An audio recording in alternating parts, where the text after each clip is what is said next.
నమస్తే, this is Shaurya. Dacoit movie release అయింది. దాని రివ్యూ ఎలా ఉంది? మూవీ అసలు ఆ స్టోరీ నరేషన్ ఏంటి, అలాగే హీరోయిన్, అలాగే హీరో యొక్క పాత్రలు ఎలా ఉన్నాయి? సో ఈ డీటెయిల్స్ అన్ని కూడా కనుక్కుందాము సీనియర్ జర్నలిస్ట్ దాము బాలాజీ గారి నుంచి. నమస్తే సార్. నమస్తే. చాలా రోజులకి మూవీ రివ్యూ ఇస్తున్నాం మనం ఈ మధ్య గ్యాప్లో. సో డెకాయిట్ ఎట్లా ఉంది సార్? అంటే స్టోరీ ఏదైనా డిఫరెంట్గా ఉందనుకోవచ్చు ఇప్పుడున్న సినిమాలకి భిన్నంగా.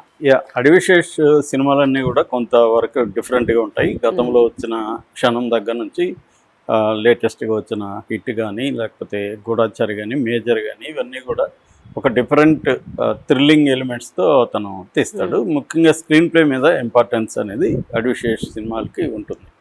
అయితే ఈ సినిమా ఇప్పుడు రిలీజ్ అయిన డెకాయిట్ ఏ లవ్ స్టోరీ అనే సినిమా ఎలా ఉంది అనేది చూద్దాం. సో దీంట్లో అడివిశేషు, మృణాల్ ఠాకూరు, ప్రకాష్ రాజు, అనురాగ్ కాశ్యప్, తర్వాత కామాక్షి భాస్కర్ల, అతుల్ కులకర్ణి వీళ్ళు చేశారు. అట్లాగే టెక్నికల్ విషయానికి వస్తే షానియల్ డియో ఇతను డైరెక్ట్ చేశాడు. ఇక ప్రొడ్యూసర్లు సుప్రియా యార్లగడ్డ, తర్వాత సునీల్ నారాయణ్, వీళ్ళిద్దరు ప్రొడ్యూసర్లు. కెమెరా ధనుష్ భాస్కర్ చేశారు. మ్యూజిక్ ఇద్దరు చేశారు. ఒకటేమో భీమ్ సిసిరియలియో, అతను పాటలు చేస్తే జ్ఞాని బ్యాక్గ్రౌండ్ స్కోర్ చేశాడు.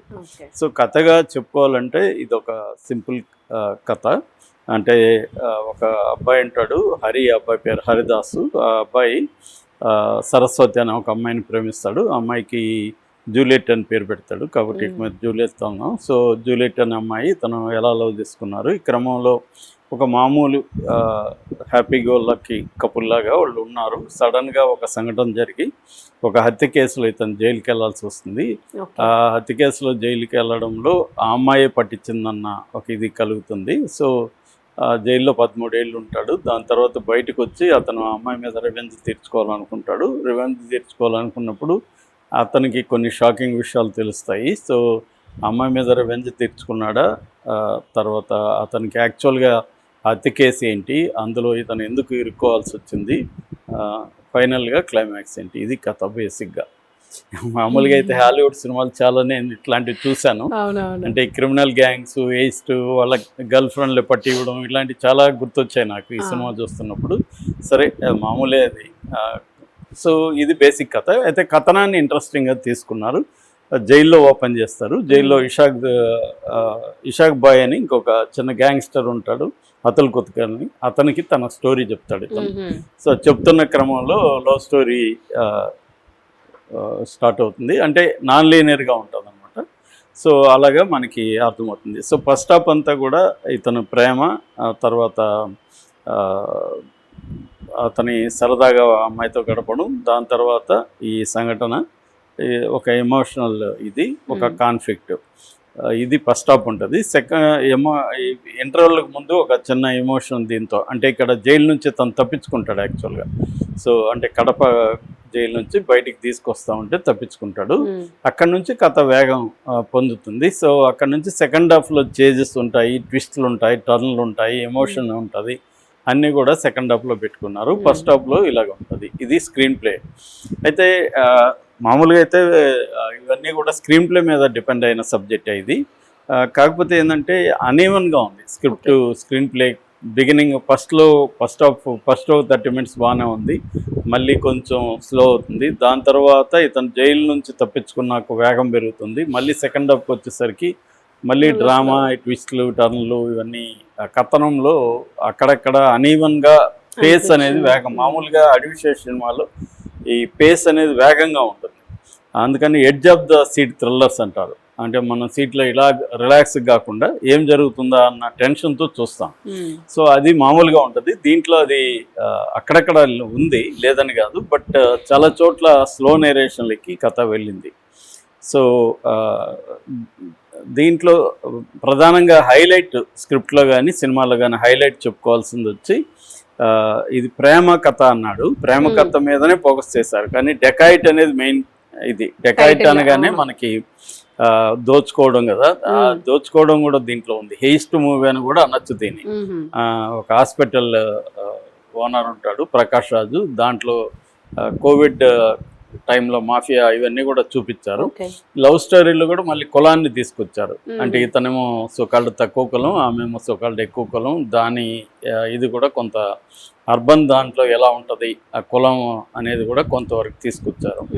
సో అంటే ఫోకస్ లవ్ స్టోరీ మీద ఎక్కువగా ఉంది బిగినింగ్ అంతా. దాని తర్వాత చేజెస్ యాక్షన్లోకి వెళ్ళిపోయింది. చేజెస్ యాక్షన్ చాలా బాగా వచ్చాయి.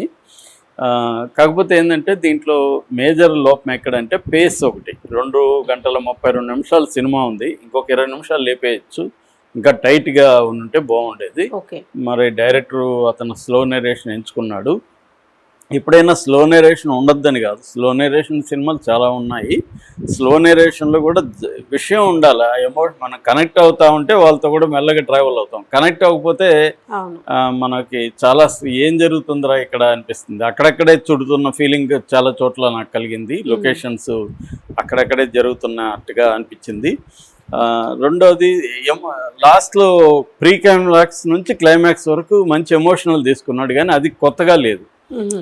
ప్రేయస్ రావే గుర్తొచ్చింది.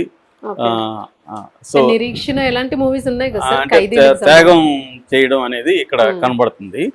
సో అందువల్ల శ్రీకాంత్ చేసిన ప్రేయస్ రావు సినిమా గుర్తొస్తుంది. సో ఏదేమైనా ఎమోషనల్గా అయితే బాగా చేశాడు. ఇక పర్ఫార్మెన్స్గా చెప్పాలంటే ఆల్రెడీ మనకి అడివిశేష్ ఒక మాట అన్నాడు, ఇది 2 హీరోస్ సినిమా అన్నాడు ఒక ఇంటర్వ్యూలో. అది కరెక్టే. అంటే ఆ అమ్మాయి మృణాల్ ఠాకూర్ కూడా చాలా బాగా చేసింది. ఇద్దరి సినిమా ఇది, అడివిశేష్ మీదనే లేదు. ముందుగా అడివిశేష్ గురించి చెప్పుకుంటే ఒక 2 రకాల ఇది షేడ్స్ ఉన్నాయి. ఫస్ట్ ఏమో అమాయకత్వం, ఒక అమ్మాయితో స్వచ్ఛమైన ప్రేమ, ఇద్దరు చాలా గాఢమైన ప్రేమ ఉంటుంది, అది బాగా ప్రొజెక్ట్ చేశారు. అడివిశేష్ కూడా చాలా బాగా చేశాడు. దాని తర్వాత జైలుకి వెళ్ళినాక అతనిలో వచ్చిన మార్పు, ఆ కసి, ఆ పగ తీర్చుకోవాల్సి రావడం, తర్వాత తనకి డబ్బులు అవసరం, ఆ అమ్మాయికి డబ్బులు అవసరం అనేది ఏర్పడడం, దాంతో ఇతను అమ్మాయిని పగ తీర్చుకోవాలి, మళ్ళీ ఆ అమ్మాయితోనే కలిసి దోపిడీ చేయాలి. సో ఈ నేపథ్యంలో అతను ఎలా చేశాడు, ఆ ఘర్షణ ఇవన్నీ బాగా చేశాడు. అట్లాగే ఎమోషనల్గా కూడా తను అంటే ఒక హేట్రెడ్ లోకు మధ్యలో నలిగిపోయి, పగకి ప్రేమకు మధ్యలో నలిగిపోయే ఒక క్యారెక్టర్గా అతను చాలా బాగా చేశాడు.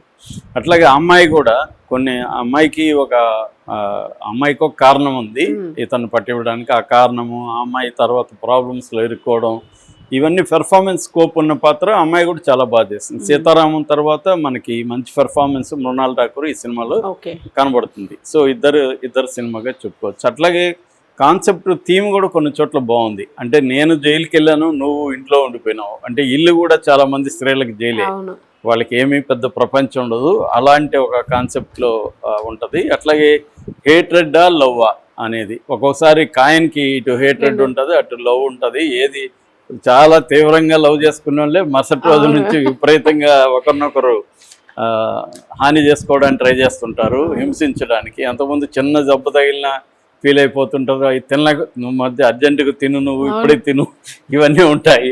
సో అలాగా ప్రేమకి హేట్రెడ్కి, అసహ్యానికి మధ్య ఇది కూడా బాగా తీసుకున్నారు. అంటే కొన్ని మంచిగా వచ్చాయి, ఇంకొంత బాగా చేసి ఉండొచ్చు ఈ సినిమాని, ఇంకొంత పేస్ చేసి ఉండొచ్చు అనేది అనిపించింది. అంటే కథ కొత్తగా లేనప్పుడు కథనము, ఆ క్యారెక్టరైజేషను అవి ఇంట్రెస్టింగ్గా తీసుకురావాలి. అక్కడ బాగా తీసుకొచ్చారని చెప్పలేము, బట్ ఓకే, అక్కడక్కడ బాగానే ఉంది. అట్లాగే అనురాగ్ కాశ్యప్, ఆయన వండర్ఫుల్ డైరెక్టర్, యాక్చువల్గా మధ్య ఆర్టిస్ట్ అయిపోయాడు, మంచి ఆర్టిస్ట్ కూడా ఆయన. కానీ ఆయన క్యారెక్టర్ స్వామి అని ఎస్ఐ క్యారెక్టర్ వేశారు, అది అంతగా గొప్పగా లేదు. సిఏ క్యారెక్టర్ స్వామి. అట్లాగే ప్రకాష్ రాజ్ హాస్పిటల్ ఎండిగా, చైర్మన్గా చేశారు, ఆయనకు కూడా పెద్ద ఇది లేదు. సో సపోర్టింగ్ కాస్ట్ మంచి కాస్ట్ తీసుకున్నారు, కానీ వాళ్ళకి సరిపోయేంతగా ఈ కథలో ప్లేస్ లేదు. వీళ్ళిద్దరి మీదనే ప్రధానంగా అవుతుంది. యాక్షన్ సీక్వెన్సెస్ చాలా బాగున్నాయి. అట్లాగే భీమ్స్ చేసిన సాంగ్స్, చిచ్చుబుడ్డి అనే ఒక సాంగ్ ఉంది, రోబరు అనే ఒక సాంగ్ ఉంది, ఆ 2 కూడా బాగున్నాయి. అట్లాగే కన్ను పెట్టరు కన్ను కొట్టరు అనే దాన్ని రీమిక్స్ చేసి వాడుకున్నారు అక్కడక్కడ, చాలా బాగా వచ్చింది. అది చాలా చోట్ల థియేటర్లో విజిల్స్ వేసాయి. అట్లాగే ట్రైన్ యాక్సిడెంట్స్ ఒక సీన్ ఉంది, అది కూడా చాలా బాగా వచ్చింది. అంటే యాక్షన్ సీక్వెన్సెస్ బాగా వచ్చాయి, ప్రేమ ఏమో రొటీన్గా ఉంది, ఎమోషన్ కొన్ని చోట్ల బాగా వచ్చింది. ఓవరాల్గా సినిమాని స్క్రీన్ మీద చూడొచ్చు. టెక్నికల్ విషయానికి వస్తే కెమెరా వర్క్ చాలా బాగుంది. బ్యాక్గ్రౌండ్ స్కోర్ కూడా కొన్ని చోట్ల లౌడ్గా ఉన్నా కూడా ఈ సినిమాకి థ్రిల్లర్ సినిమా కాబట్టి వర్కౌట్ అయింది. భీమ్ సిసిరోలో కూడా మంచి వర్కే చేశాడు సాంగ్స్ పరంగా. సో టెక్నికల్గా ఇది మంచి ఫిల్మ్ అని చెప్పుకోవచ్చు. వైలెన్స్ ఏమైనా ఉంది? వైలెన్స్ అంటే చేజింగ్స్ అట్లాంటివి ఉన్నాయి, ఎమోషనల్ వైలెన్సే ఉంది. సో కాబట్టి ఓవరాల్గా ఇది అందుకనే యూఏ సర్టిఫికేట్ ఇచ్చారు దీనికి. సో ఓవరాల్గా ఇది థియేటర్లో చూడదగిన సినిమా. నా రేటింగ్ 2.75 అవుట్ ఆఫ్ 5. తక్కువ ఇచ్చారు సార్, అసలు 3 ఇస్తారు అనుకున్నాను నేను.